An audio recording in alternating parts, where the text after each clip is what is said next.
Thank you, everybody, for coming. I am Heidi Grant Halvorson. I'm the Associate Director of the Motivation Science Center at Columbia University. But I'm actually not here to talk to you about motivation today. I'm here to talk about an even more universal problem, and that is the problem of coming across the way you intend to with other people. I think probably everyone in this room knows what it feels like to feel misunderstood. You may suspect that some of the people around you don't quite get you. You are right to suspect this because it's almost certainly the case.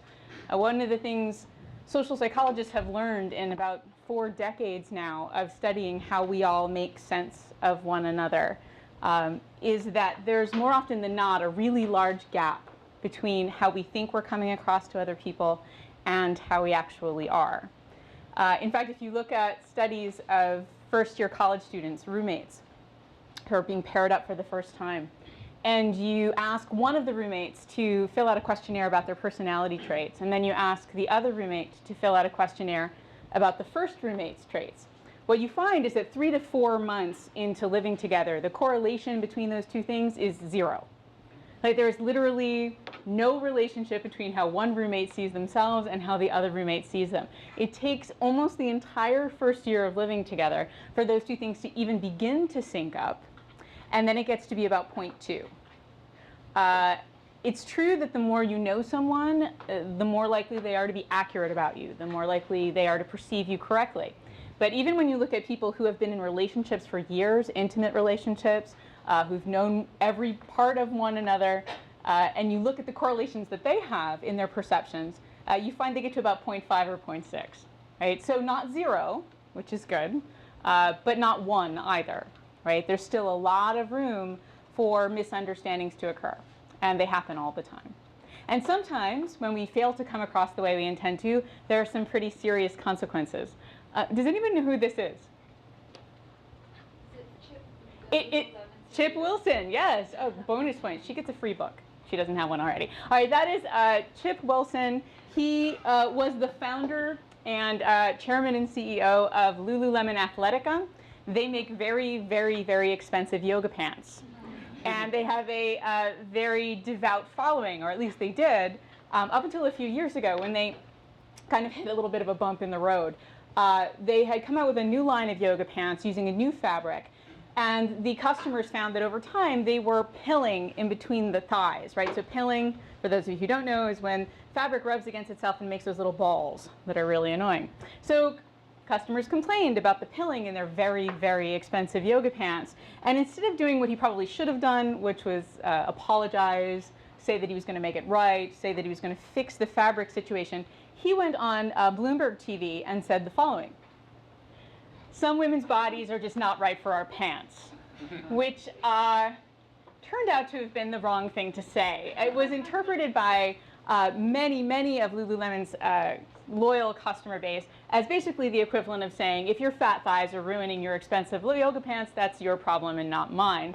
And so he actually is no longer the chairman and CEO of Lululemon Athletica, largely because of this specific moment. That he just never was really able to climb back from. What's interesting, if you watch the video, you'll see that he has no idea he said anything wrong. He has no idea he said anything even vaguely offensive. But you know who knew immediately that he had? His wife. So that's Shannon Wilson. She is one of the chief designers of Lululemon. And she was all smiles in the interview, literally right up until this moment where he said, "Some women's, bodies are not right for our pants." And she looked at him like that, and she knew. So big, big problem. Again, is this what he intended, right? I mean, did he literally intend to insult half of his customer base? No, obviously not. But because he came across in a way that he didn't intend, his career suffered tremendously. I'm going to show you one more, and I apologize in advance for the quality of this image. I have scoured the internet and cannot find another version of this, but I love this story so much. I'm going to tell you anyway. Here's another great example of someone coming across in a way they did not intend. That is former President George W. Bush at a G8 summit. The woman in yellow is Angela Merkel of Germany. Now, I haven't been to one, but I imagine that G8 summits are kind of tense, very stressful, lots of issues being grappled with. And Evidently, he thought so too, and thought that Angela Merkel could use a back rub. And so I just want to show you the play-by-play of how this actually went. If you look on the far left, you can see he's actually sort of doing the approach here. And then if you focus here, you can see this seems to be the moment where she realizes she's being rubbed and is beginning to sort of grimace. And then here is the moment where she actually physically shakes him off of her because apparently don't touch Angela Merkel is something some people need to be told explicitly. Most of us just would intuit that. So here he is, and then he runs away. Afterward, the German press went crazy. They thought it was incredibly offensive. They thought it was patronizing, and they thought it was sexist. Right? There's no known video of him attempting to give Vladimir Putin a back rub. Right? It's the only woman in the room that gets the rub. Again, though, not my favorite president, admittedly, but I feel a little bad when I see this because I think, in fairness, the guy was probably just trying to be nice. Right? He was trying to do something nice. It was wildly inappropriate, but he was trying to do something nice. So, and why, and the question is, why don't people get that, right? Why don't they get that he didn't really mean any harm? In general, the reason why people don't get us as much as we think they should, and as much as we think they do, is that each of us is much harder to understand than we actually realize. There is something called the illusion of transparency that we all sort of buy into, which is that we think we're all open books to a much larger extent than we actually are. We assume that our thoughts and beliefs and intentions are obvious when that could not be further from the truth. And just to kind of give you a sense of why that's the case, let's look at the information you have to try to understand yourself versus the information other people have to try to understand you. Okay? So let's see, your intentions. Yes, you know what they are. No, other people do not. You could tell them, but we don't. Generally speaking, we do not tell people what our intentions are. We just assume that they know. Thoughts, same thing. You know what you're thinking. Other people don't. Your feelings, yes, you know what you're feeling. Other people don't. But, you say, what about your facial expressions? Can't I tell what you're feeling just by looking at you? Not exactly. And that's because there's a little bit of a problem with that one. Yes, other people are looking at your face to try to figure out what you're feeling, but you don't know what you're doing with your face. And sometimes there are very big disconnects there. My editor at Harvard Business Review, he had a few years ago had joined there and kind of came in to manage an already functioning team. And it was really important to him that everyone there know immediately that he valued their opinion. He was really interested in their input. So he said, he really made an effort in those first meetings with his team to wear his active listening face. And it took about 6 weeks for someone on the team to say, Tim, why are you always so angry in meetings? And he said, no, that's my active listening face. And it turned out his active listening face was just really furious looking. So often we don't know what we're doing with our faces, and we're sending the wrong signals with them. Same thing with body language. Yes, absolutely, other people are using your body language to figure things out about you, largely unconsciously. But most of us actually have no idea what we're doing with our bodies most of the time. You can cultivate awareness of your body, but there's this great, in Sir Ken Robinson's TED Talk, the one that's I think still the most popular one of all time, he has this great joke about how academics treat their bodies as if they exist only to take their heads to meetings. And I love that joke, but I think it's actually true of everybody, not just academics. Most of us kind of are not paying attention to our bodies most of the time, but other people are. And again, how you're sitting, how you hold yourself can really send a lot of signals you don't mean to send. Okay, so what about these last two? Your behavior and what you say. I mean, on this one you feel like, okay, yes, I know what I do and say, and other people also know what I do and say, right? So they should be able to use that to understand me. But there's an asterisk there for a couple of reasons. One is that other people are really not paying attention to everything you do and say. And in fairness, you're not also paying attention to what they do and say, right?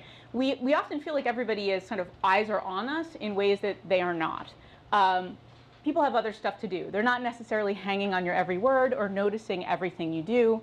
And because of that, not everything you do and say actually gets in and is used then to process their perception of you. But there's an even bigger problem, actually. You know this expression, right? Beauty is in the eye of the beholder or the perceiver. It's perfectly true. So is everything else. So literally everything is a matter of perception, not just beauty. We tend to assume that this is sort of the relationship between our words and actions and how people see us, right? It's a sort of one-to-one thing. I do X and therefore they think X. But that's not how it works. I do X and then that X gets interpreted and then that's how they see me. And everything we do is open to interpretation, even really simple stuff. Like you would think, you know, if I said, hey, how you doing? Like that's unambiguous, right? But is it really? Like what if I said, hey, how you doing? Like there's a tone there now suddenly, like are you annoyed with me? You know, what is that about, right? So everything, right, it's possible to sort of read different things into. So if we want to try to figure out how to come across the way we intend, we need to know what's happening in the interpretation box. And the answer is there's a whole bunch of stuff that's happening in the interpretation box. So what goes in there? What goes in is what you do and say, and then things like stereotypes and assumptions that people make almost entirely unconsciously.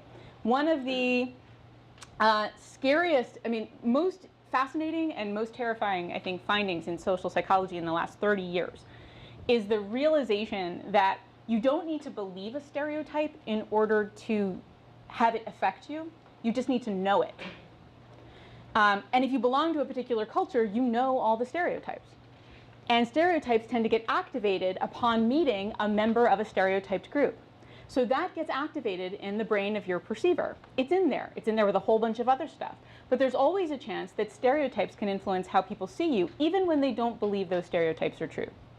There's also a whole host of assumptions most of us run around having no idea we're even making about the other people when we're perceiving them.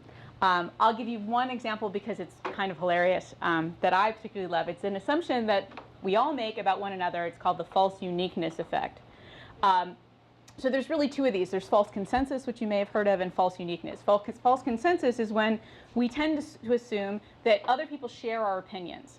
Right? So people who like chocolate ice cream best, if you ask them how many other people like chocolate ice cream best, they assume way more people like chocolate ice cream than they actually do. We all tend to think our opinions are right. Okay?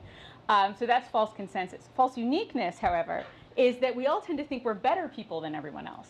Right? That our good qualities are more unique than they actually are. And my favorite version of this of all time comes from a study that was done in the 1980s. It was actually a phone survey of Americans. And what they asked people two questions. For each of the 10 commandments, do you obey it? And then what percentage of other Americans do you think obey this commandment as well? So here's what they found. I want to just highlight one thing. I don't know about you. I thought that number would be higher. It's a phone survey, right? People are like, yeah, no, sorry, I break that one all the time on the phone, which is fun. But you can see in general, right, people are claiming at least that they follow, for the most part, most of the 10 commandments. But here's the percentage of other Americans they think are doing it. So then you see the giant drop, right? So apparently most people think that only 71% of us are not killing people. It's amazing anyone actually leaves their house if they're under that impression. Yeah, not killing people is not that special, apparently. So anyway, this is the kind of thing that does seep into, once again, our perceptions of one another, that there's a tendency for us to think that other people probably are not, you know, sort of as morally and ethically good, or as capable or as smart as we are. All right, what else goes into the box? Past experience with you goes into the box, and that's a good thing, right? You want people to use their past experience with you to try to understand your behavior today. So if you make a joke and it's in a little bit bad taste, but I know you and I know that you're a funny person and you're generally like kind-hearted, then I'm more likely to interpret that in a benign way, right, and not get offended by it. And that's the kind of thing we want people to do, right? We want them to use their history with us to understand what we do today. Unless, of course, your history with someone is actually not representative of what they're actually like, right? This is the whole power of first impressions thing. Once you make a first impression on someone, then they're going to use that to interpret everything you do afterward. And I'll show you sort of one scary example of this. This was a study that was done where math teachers, elementary school math teachers, were watching two children perform a math test. And the math test had 30 questions. And this was their performance on the first 15. So in the first 15, Tim gets 11 of them right and Charlotte gets 4 right. But then on the second half, Tim only gets 4 right and Charlotte gets 11. So if you look at their total performance, it's exactly the same. Guess which kid all the teachers think is better at math? Go ahead, guess. It's Tim. And it's not because Tim is a boy, because you can run these with the same gender, it doesn't matter. It's entirely a primacy effect, right? It's entirely that what they learned first about Tim was that he seemed to be very good at math. And what they learned first about Charlotte was that she didn't seem to be. And that they didn't correct sufficiently afterward for the changes in their performance. So obviously this is scary, right? To think that perception works this way, that people who are late bloomers or who maybe don't make a good first impression, that they're going to have that following them around and have everything they do seen through that lens. I mean, I'd love to be the person that got up here and said everything you hear about first impressions being important is not such a big deal. It is. It really is.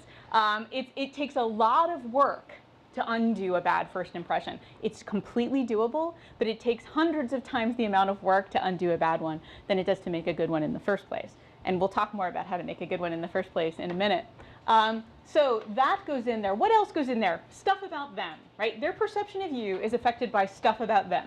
Their experiences, their goals, their motivations, their beliefs, things that have nothing to do with you at all. I saw a very scary statistic the other day that one study had shown performance review ratings, that about over 60% of the variability in performance review ratings is attributed to the rater, not the person being rated, right? Not your performance, but the person who's actually rating your performance. Over half of the variability in that is actually the person doing the rating, right? Okay, that's depressing. Let's just move on to the next thing, which is context. Context goes into the box as well. And that's a good thing. You want context. You want people to take the situation into account, right? So if I'm a little bit cranky with you one day, but you know that I'm under a lot of pressure and I haven't slept well, I want you to take that context into account when you interpret my behavior and not just think that I'm a jerk, right? So that's great. We want context. Context helps people to be accurate about you. Here's the problem. Every single thing I mentioned up until this one is automatic, right? So it's just an automatic part of perception that we use stereotypes and assumptions. We use past experience with you. Stuff about me gets into it when I'm trying to understand you. But context takes effort and it takes mental capacity. So when people are not motivated to be accurate about you, or when they're too cognitively busy to really spend the time thinking about it, they're not going to take context into account. Okay, so now it's really depressing, right? Because now you're seeing all this stuff and you think, okay, how is it possible we ever understand each other at all? Honestly, because all of this stuff is getting in the way of any of us being accurate about one another. And the answer is that, the good news really, is that there are certain kinds of signals that you can send that are clearer than others. You can kind of think of this whole perception issue as trying to send a really good signal amongst a whole lot of noise. And certain kinds of behaviors and kinds of things you can say reliably are interpreted in a particular way by other people and can help you then to make the impression you're trying to make or to come across the way you're intending to with the people, whether you're work colleagues or in your personal life. And so I want to take the time that I have left to give you what some of those signals are. Like, these are actually useful things that if you do more of them, you'll come across more the way you intend to in more situations. First, we're going to talk about the signals that you need to send in order to be trusted by other people. This is particularly important if you're in a leadership position, but honestly, it's important in all relationships to be trusted. And then the signals you need to send to be likable. Now, that last one is obviously got a lot of components to it. But there are certain issues that are really come up a lot when it comes to how to be likable with your colleagues. So I want to talk about some signals to send to make sure that your colleagues like you as much as you would like them to. Okay, so let's start with trust. Fun fact, so our brains are basically hunter-gatherer brains. 10,000 years ago, life for humans looked very, very different, but our brains have not changed at all. So we have the same wiring. And that wiring made a lot of sense when we were hunter-gatherers. It complicates things a little bit now in our modern world sometimes. But one of the things you had to do when you were a hunter-gatherer, actually the thing you had to do when you were a hunter-gatherer, was stay alive. Right? It was like sort of job one all day, every day, was to not die. And in order to not die, you needed to very, very quickly be able to assess whether or not another human or a creature was a friend or a foe, right? Was somebody who was going to help you and support you, or was somebody who was going to hit you with a big stick, right? And you needed to know that pretty much as fast as possible. So our brains are wired to ask this question. We ask it whenever we meet someone new, but we actually continue to ask it throughout our relationships with people. Again, on a largely unconscious level, we're processing this question: can I trust you? Are you my friend or foe? And it turns out that the way we calculate the answer to that question basically has to do with your ability to project two qualities, right? These are the two qualities that make you trustworthy seeming, right? It's great to be actually trustworthy, and you should do that too. But if you're actually trustworthy and you don't project trustworthiness, it just doesn't help you. So here's how you project trustworthiness: through projecting both warmth and competence. Okay? Warmth signals send the message to the other person that you're on their side. You have good intentions toward them. Competence signals send the message that you can act on those intentions if you choose to. So warm and competent people are very powerful allies, and cold and competent people are very potent enemies. Right? And you can illustrate this really nicely, as you can, I think, literally every concept in psychology, with The Simpsons. So if you're wandering around Springfield and you need some help, who do you go to? Right? You go to Lisa Simpson. She's warm and competent, right? She's wicked smart, but she's also somebody who you know would have good intentions towards you, and she's all kinds of nice and pleasant. So that's the person you would go to. Unfortunately, here's the problem. People are very good. I'm sure everybody in this room is actually very good at sending signals of competence, right? We sort of know intuitively how to do that, and we learn it, and we're aware of it. We're aware that we need to appear competent. Most people are not aware that they need to appear warm, and they're very bad at intuiting what they need to do in order to do that. If you fail to send warmth signals, then there's no happy medium ground here. If you fail to send warmth signals, you will come across as cold, and then you're Mr. Burns, right? So that's it. Like, you're either Lisa or you're Mr. Burns, right? Very competent, but definitely not on your side. And this is a mistake actually leaders make in particular, where they're so focused on being competent that they forget to be warm, and so they end up coming across as cold. And then cold and competent is a particularly toxic brew for trust. By the way, just to round it out, I don't think anybody here needs to worry about appearing incompetent, but just in case you're wondering, incompetent and warm would be Homer. Toward people who are incompetent but warm, we tend to have sort of pity and compassion reactions. And then if you're incompetent and cold, you're Mo. We tend to sort of have disgust reactions toward people like that. We don't really want to have anything to do with them. But for your purposes, what you need to think about is, do I want to be Lisa or do I want to be Mr. Burns? And how can I make sure that I'm sending Lisa signals?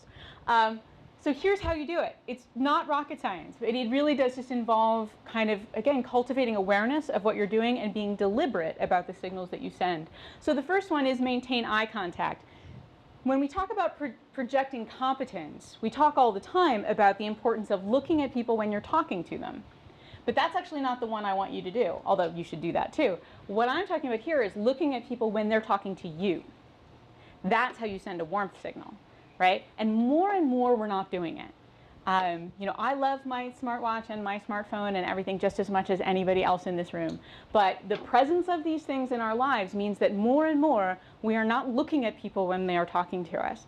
And I've had a nickel for every meeting that I went to where eyes are literally everywhere. And you're all looking at me now. I feel really good. You're all my friends. But in regular meetings, right, our eyes are everywhere. And you might be listening. You might totally be listening, but you don't look like you're listening. And that sends a very strong coldness signal to the speaker. It looks like you're uninterested. It looks like you don't care. It looks like you're checked out. So that's a very simple but very powerful thing you can do, is actually track the person who's speaking in the room and make sure they see you. It's not enough to listen. You have to look like you're listening, right? And the next one is smile and nod. Not like a crazy person, right? But just, a little bit more maybe than you might normally. Smiling is really great, especially if someone smiles at you. Oh, please don't ever let someone smile at you and you don't smile back. That's a super cold sign. And then nodding at the end of sentences is really important. This is one of these things where if you're ever in a conversation with someone who doesn't do it, you feel super uncomfortable, and often you can't put your finger on why. But if someone just sort of stares back at you while you're talking, and you can't really try, like, are they following what I'm saying? Like, do they know? It's really disturbing, right? So the head nod, like as someone's talking, is really important. How it lets them know. It's like a little mini affirmation, like, yes, I agree with you and I'm understanding. Super important.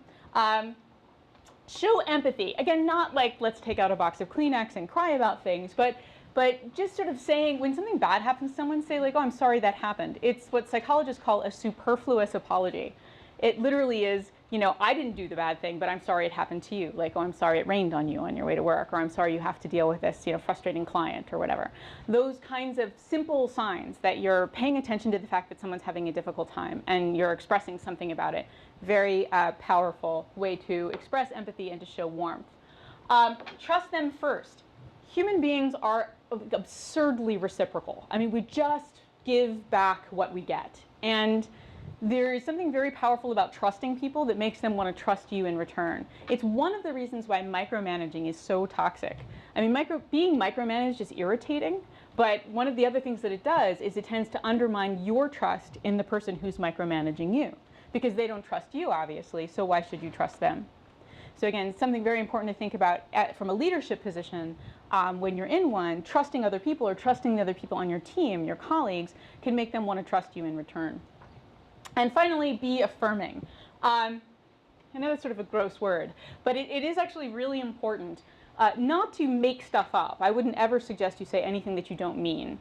But very, very often, we think positive things about the people in our lives, about the people we work with, and we just don't say them. And there's this expression, right, you know, it goes without saying. That's a terrible expression. It goes with saying. Like, all of this stuff goes with saying. If you don't say it, they don't know you think it. And so one thing I think each of us can do, really, is think about little ways in which we can express more the positive things we're already thinking about the people we work with all the time. It's a great way, again, to show warmth and to create that trust. So all simple stuff, but the trick here is actually doing it. And actually kind of making a point of doing it, because much of the time we don't give as much thought to this as we do to whether or not I look smart and capable and competent. Two things I want to mention, because this often kind of comes up. You do not look less smart if you're warm. This is one of these things, like people believing that there are math people, right? Like, you know, as if some people are just born good at math and some people don't have the genes to be able to do that. It's one of these beliefs that sort of it undermines a lot of people's behavior. And this is another one. People do implicitly assume that the warmer they are, the dumber they look, and the colder they are, the smarter they look. In fact, there are studies that show this. If you bring people into a lab and you say, write a letter, and in the letter I want you to impress someone with how intelligent you are, they bring out like all of their 25-cent words. And if you say, I want you to write a letter and I want you to make the person really like you, they literally don't use any words that have more than 6 letters. Like, it's just insane, right? We dumb down when we want to be liked, and we get cold when we want to seem smart. And the trade-off is completely unnecessary because it actually isn't accurate. Perception doesn't work that way. People don't think you are less smart just because you're warm. So again, be careful of that, because you see that a lot, where people thinking they have to sort of seem tough to seem smart, and that's not the case. The other thing is, if you're uncomfortable with the idea of warmth because you're just really not a fuzzy bunny kind of person, that's okay. There are lots of ways to show warmth that are not particularly mushy, like being principled and being fair and being transparent and being loyal. All of these are ways of showing warmth in that they show that you're on the other person's side and you have good intentions toward them without actually having to pull out, you know, any Kleenex. So lots of ways to do it. The key thing really is to think about doing it in a very proactive and deliberate way. And by the way, a great place to start is finding out whether or not you actually do any of this stuff. So one of the problems that happens is I give talks on this all the time, and people will say, oh, you know, I know that I nod and smile a lot, you know, and then the person next to them is going, no, they don't. They don't actually ever do that, because we all think we do these things, and then it turns out that we don't. So one thing I really recommend doing this. I mean, you sort of have to steel yourself a little bit, but I get great feedback from people when they do it, is find someone who's worked with you for at least a little while, who knows you pretty well, and who you think you trust to tell you the truth, and ask them to answer this question. If I didn't know you so well, I would think that you were blank. You hear all kinds of stuff when you ask people this question. If I didn't know you so well, I'd think that you were arrogant. If I didn't know you so well, I'd think that you weren't very bright. If I, you know, and so on and so on. And then, you know, and don't get mad, right? That's actually really important. Don't get angry with them for telling you. And then follow it up with why. And you find out, right, that people will tell you, oh, it's because, you know, whenever we're in meetings, you never look like you're paying attention. You know, you look like you can't be bothered. Or, whenever we're in meetings, you twirl your hair on your finger and it's really weird, and you find out, oh my God, I didn't even know that I was doing that. So it's very, very useful as a starting place when you think about what you need to do in order to send more warmth signals or even more competence signals, to find out what signals are you sending now. And to ask someone who knows you better to say, you do actually do a few things that I think maybe give people the wrong impression, and here's what they are. It's a great place to start. Have a little courage, and it totally pays off. Okay, being likable. Here's the thing about colleagues working together, is that it's very easy, and especially a place like Google, right, where you have a lot of successful people, a lot of achievement-oriented people. It's very, very easy for one person on a team's success to end up really, really bothering the people around them, even if they don't really realize it, and often they don't, right? Often it's not fully conscious that the reason that I'm unhappy right now is that you're so successful, but it happens all the time. Psychologists call this ego threat. And it happens, once again, as a function of two things, and no, I'm not going to use The Simpsons this time. It happens as a function of two dimensions, right? So we are threatened as a function of how relevant someone's success is to the success we want to have, right? Are you successful at the thing I want to be successful at? And closeness. So, and closeness here is basically, how much are you in my life? Do I have to see you all the time? Am I constantly reminded of the fact that you are successful at this? High threat occurs when these two things are both high, right? When you have someone who is successful at the thing you want to be successful at, and you have to see them all the time. So again, sort of famous example, the Bush brothers wanting literally the same job, which not many people get, and close by virtue of the fact that they are in the same family. But interestingly, this act does seem to have created a lot of threat between them, because they aren't very close in the sense that they don't hang out together very much, as far as I know. So high threat, and this happens with siblings a lot. When two siblings actually want to be good at the same thing, it can create a lot of tension in a family. Here's an interesting case, and I'll come back to it. It should also be the case, right, for the Williams sisters. So Serena and Venus Williams should be very threatened by one another. They're very close, and their successes are very relevant to one another. But they're not, and so I'll come back to that one in a little bit.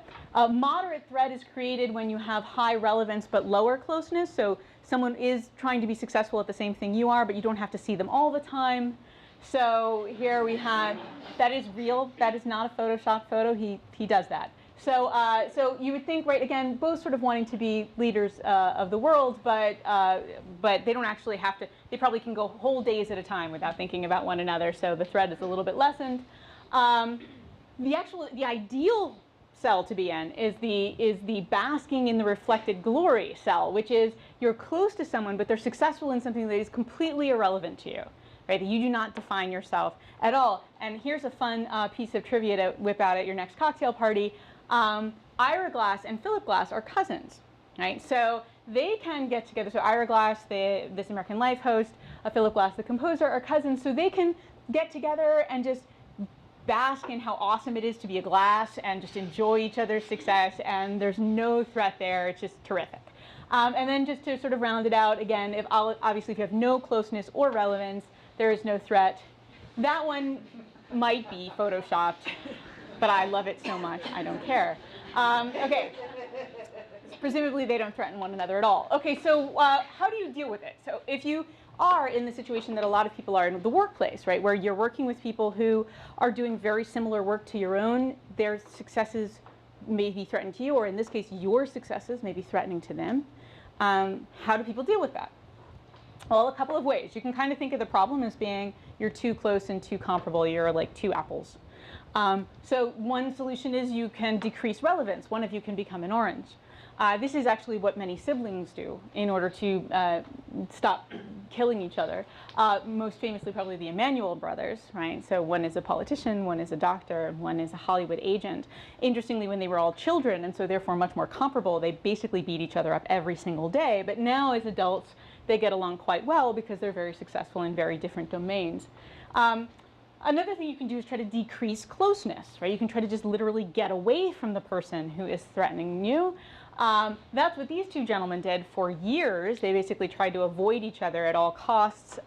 This is sort of later in life. You can see like Bill Gates' posture is still like, I'm literally trying to get as far away from you as I can in this chair, because they had a relationship that threatened one another quite a bit. Okay, what if you can't do either of those things, right? Like most of you, you're on a team, you really can't go be an orange, and you can't really get away from the people you work with, so how do you deal with it? Well, what most people do when they don't have any other options left is they just decide to basically not like you anymore, right? They find something wrong with you. That's how they deal with the fact that you're threatening to them, is they decide you're not so great, right? And they find some way to take you down a notch. And this is obviously what we want to avoid. Right? This is the problem. When your success threatens the people around you, they will find ways to not like you so that they can feel better about the fact that they're threatened. And you can say that's horrible and terrible, but we all kind of do it, and they don't realize they're doing it, so it's not really like they're doing it on purpose. So how do we avoid this problem? You avoid this problem by switching from my apple is better than your apple to we are the best damn basket of apples around here. You create a sense of us so that one person's win is a win for everyone. And this is really, really important, and it was incredibly important in the workplace, right? For teams to have this sort of identity, especially when there's a really high likelihood that people can threaten one another in the team. There's basically three really effective ways to do this. One is to create a strong team identity. You can do that any number of ways. I mean, the easiest way to do it is to have a common enemy. Not someone also in Google, please. Please pick someone outside the company to have as your common enemy. But a common enemy can create, very easily, a strong team identity. But also just sort of talking about the team as a team a lot and talking about your shared goals. I tell managers all the time that there really shouldn't be a meeting that gets started without talking about what the goals are for the team, without talking about the accomplishments of the team, without talking about everything in the context of a team. Right? And it'll get you have to do it so much that you'll start to think it's weird, but it's actually not weird, because what you're doing every single time you do that is making that team identity very accessible for the people in the room, and you're making it more and more the way they would typically think about what they do. To the extent that you can incentivize them as a team, that's a good thing. But anything you can do to take the focus off the individuals in the team and really celebrate the team as a whole starts to deal with this problem. And then the last bit is celebrating other people's wins. And this is something each of us can do more of.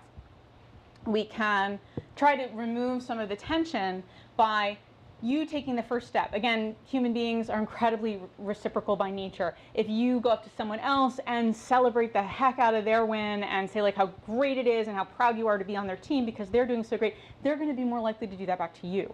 So you can diffuse a lot of the tension. If you suspect that there are people around you that are a little bit threatened by you, the one way to diffuse that tension is to actually go and celebrate them, right? And make a big show of it. And when you do that, it actually will help to create this sense of us and make it so that when you win, they're going to actually be kind of excited about that, and they can bask in the reflected glory of your awesomeness rather than feel threatened by it. So that's basically actually what's happened with the Williams sisters. If you read interviews with them or know anything about them, you find that the way they talk about themselves is they talk about themselves as the Williams family. And that really seems to be the sort of primary identity that they have. So a win for any Williams is a win for the Williams family. They actually perform usually at their worst when they're playing with one another, because it's very hard for them to process that. But they love it when the other one wins, right? And they really feel like it's their win. And that's something that actually any team can accomplish if team identity is something that you really focus on. So what's in it for you if you do all this extra work, right? If you decide that you're going to like take a little bit extra time and effort and send these signals, what's in it for you? A psychologist named David Funder has spent quite a bit of his time studying people who are what he calls good targets. Some of us are a little bit more easily judged than others, right? Some of us are sending these signals that help other people to understand us and to read our intentions correctly. And so he's studied these good targets to see like how do their lives differ than people who are not good targets. And he's found a number of things. First of all, good targets make better first impressions, right?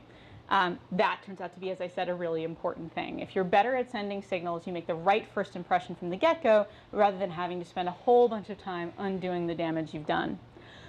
Good targets have much more satisfying relationships. They report being much happier in the relationships that they're in. Good targets enjoy more social support, both professionally and personally. They have more people in their lives who can help them when they need help in order to achieve the things they want to achieve. And finally, good targets have consistently greater happiness and well-being. And these things seem like good things, right? So this is definitely, I think, worth thinking about how you can become a better target. I mean, it's up to you. You have a choice. You can either sort of sit back and be unhappy that nobody ever seems to understand you and just cry about it, or you can take a little bit of extra effort, you can be a little bit more strategic, and you can really take steps to bridge that gap and to finally, much more reliably, come across the way you intend to with the people that are important to you. And so that is all. So I will take questions with whatever time we have left. And there's a microphone, so please use it, or chaos will ensue. Anybody have a question?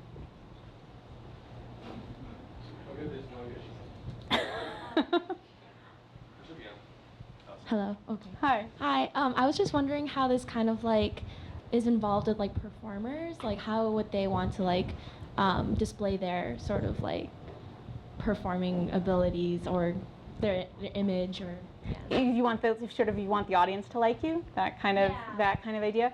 I think that there again it boils down to trying to send as many warmth signals as possible. So among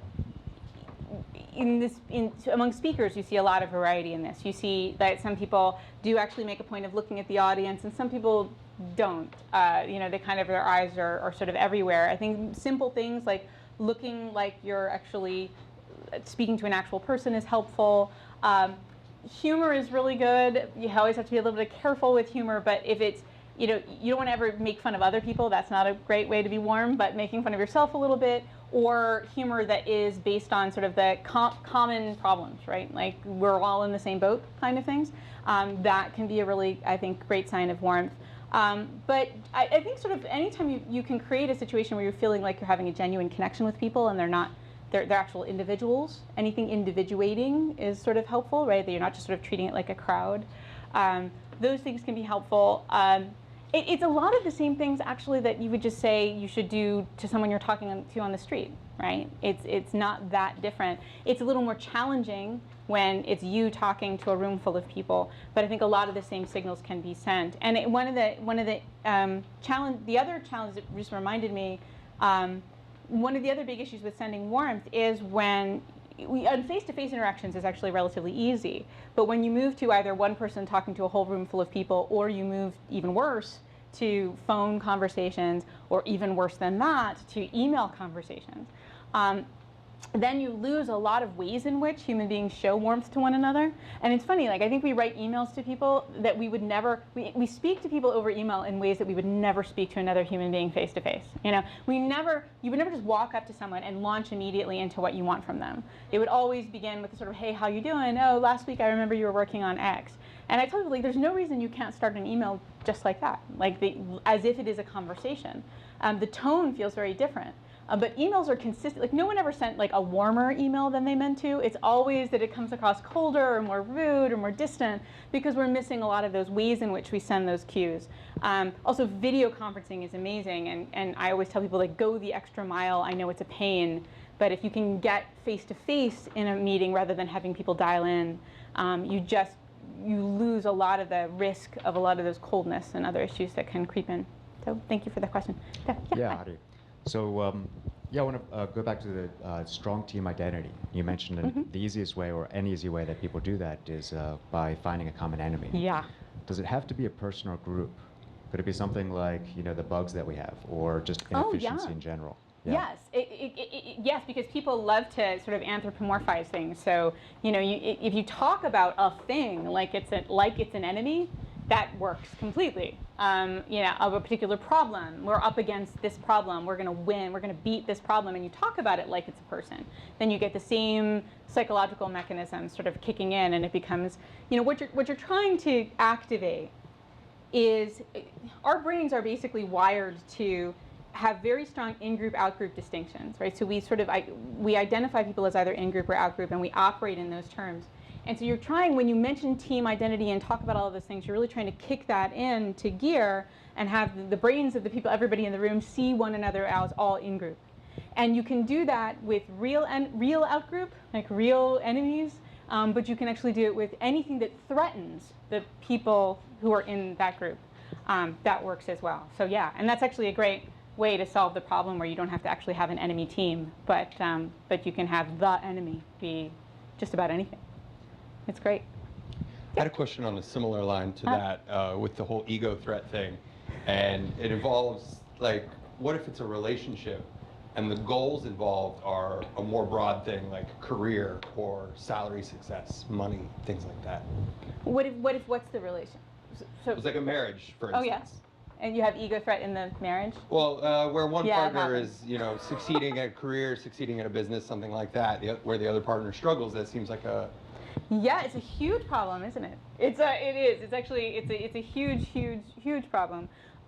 One of the reasons why, so traditionally, it's a big problem regardless of the genders of the individuals involved. However, traditionally, it is often seems to be a larger problem for men, in part because women, it's not because women are saints, but because women have more of a tendency to see themselves as an us. So women just sort of, again, this is on average, like everybody's different, but on average, women have a greater tendency to self-identify as an us rather than as an individual. And so therefore, when they have a partner who is doing really well, they can at least have a better shot at doing the bask in the reflected glory part.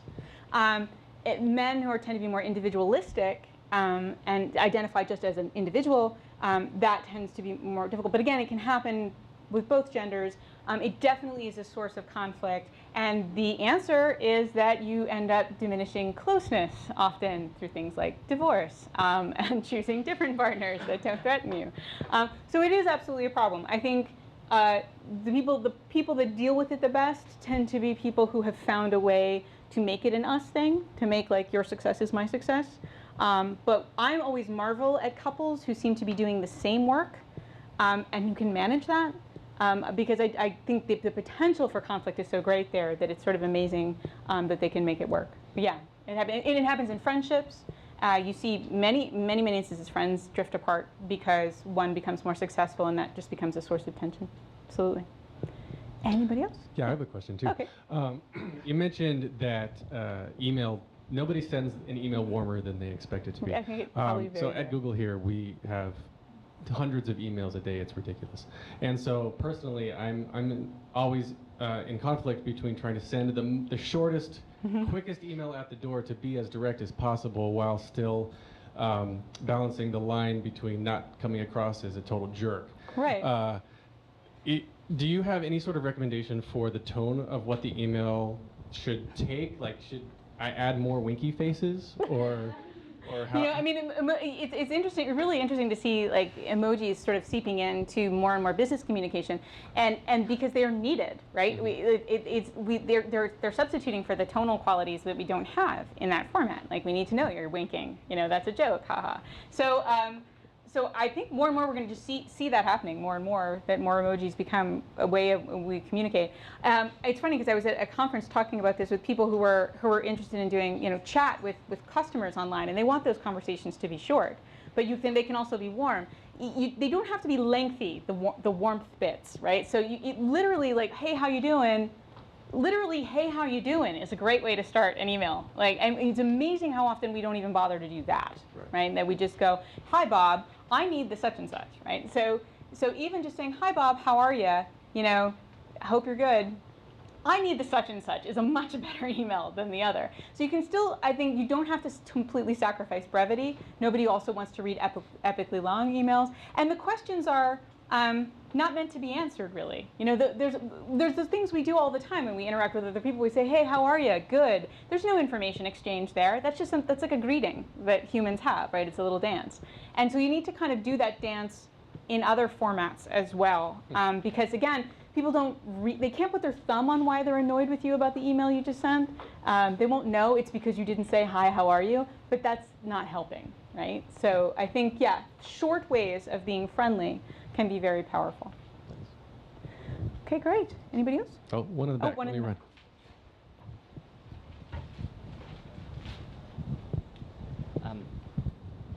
So you talked about how we can help other people see us kind of like the way we see ourselves. I know that there's other psych research out there about how we see ourselves incorrectly. Yeah. So, in any kind of conversation, kind of like a combative conversation or like a crucial conversation, what do you think is the, what contributes more? Is it that I see myself differently from what we might think of as reality, or that? Okay, so with the gap, right? Like Yeah. how much of the gap is I don't understand myself very well, and how much the gap is the other person doesn't understand me.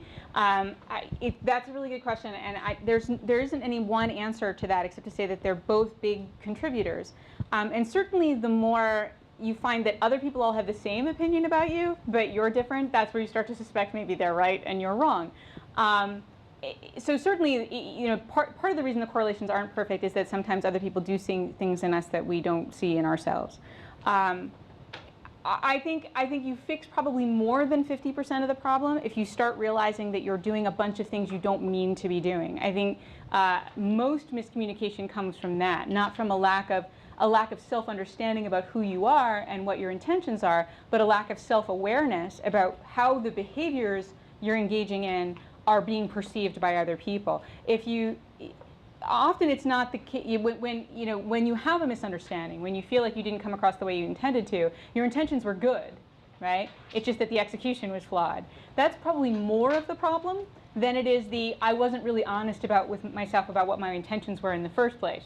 But of course that can be a problem too. So self-awareness helps for a couple of reasons. It helps you to really understand yourself, but also helps you to cultivate some sense of what is it that I'm doing, and maybe how is that being perceived. I think, I focus on that in this book because I feel like, especially in the workplace, that's the bigger problem. But we could all also do with a big dose of self-awareness as well. You're right to point out that it's not all them. Some of it's you. So thank you. Oh, one here, I think. And this will be the last question. We're Okay. out of time here. So I found lately that a lot of my issues with interacting with other people is not being able to find relevant competence in others related to things that I identify with as unique to me. Okay. So do you have any advice for kind of both sides of it, either avenues towards finding that relevant competence in other people, and also incorporating more of other people's competence to be more relevant to you? So like competencies, abilities, interests, experience, all that sort of kind of things, right? Like how to connect with people more about how to find where the overlap is, maybe with yours. Yeah, like find a happy medium so that you're Yeah. you Well, so just a couple things about that I would say. One is that often we're not very good at because we are all also bad perceivers, right? So we have the problem of being perceived incorrectly, but we are also could maybe be better perceivers. And so very often people have competencies and things like that we sort of assume that they don't have, but because we're not really asking a lot of questions. And by the way, it's sort of a win-win, because if you have more curiosity toward other people and you ask them more questions, not only do you get to find out all this stuff, but it's also a great way to show warmth. Being curious is wonderful. People love being asked about themselves. It's like the best thing. And people think you're smart when you ask them questions about themselves. It's awesome. So ask, I would say, more questions, because sometimes you might be just assuming that something isn't there, that it actually is. And then the other thing is a little bit more of a growth mindset kind of idea, right? Where it's, right now I don't necessarily understand what's interesting about this person's competencies. Like I don't get why they do it. But maybe if I ask a bunch of questions about why, like why do you find this interesting? Why do you see it? Why have you done the things the way you've done? Maybe I'll learn some stuff, or maybe there'll be a connection there. Maybe there's a parallel that I haven't really picked up on. So I think if you're kind of a little bit more open-minded and also do a lot more questioning, there's usually more there than meets the eye, especially if it's somebody who happens to just not be very forthcoming. A lot of people are kind of closed and they're not comfortable with a lot of disclosure and they don't say much, but there's really a lot going on if you probe. And people, generally speaking, like to be asked questions about themselves. So it's usually welcome when you do that. Okay, Great but question. so I think the trouble comes from where to start with those questions. Start anywhere. I don't think there's good advice for that. I mean, Yeah. I think you can start with the common ground that you share. which is often the easiest way to have a conversation, right, with whatever you do know that you even have in common, even if it's superficial commonalities, and then kind of dig in deeper from there, even asking questions about why someone made the choice they did, or why did you find that interesting. Those sort of perspective questions can open up a whole bunch of possibilities. There's no wrong way to do it, I think. It feels like there's a huge gap between superficialities and Yeah, you know, you way got to below work. the You do. surface. You have to work to get there. The first questions are always sort of almost by definition superficial because it's almost weird to not. I mean, it'd be almost weird to like sort of dive into some really deep. How do you think your childhood impacted your? I mean, you know, that'd be weird. So you have to kind of approach it gradually with things that may seem like small talk. I don't love small talk either, but like a lot of times the entryway into a conversation or a friendship is small talk. That becomes deeper talk as you realize that you have more things in common or more perspectives. There's interesting research on this difference between what's called I sharing and me sharing.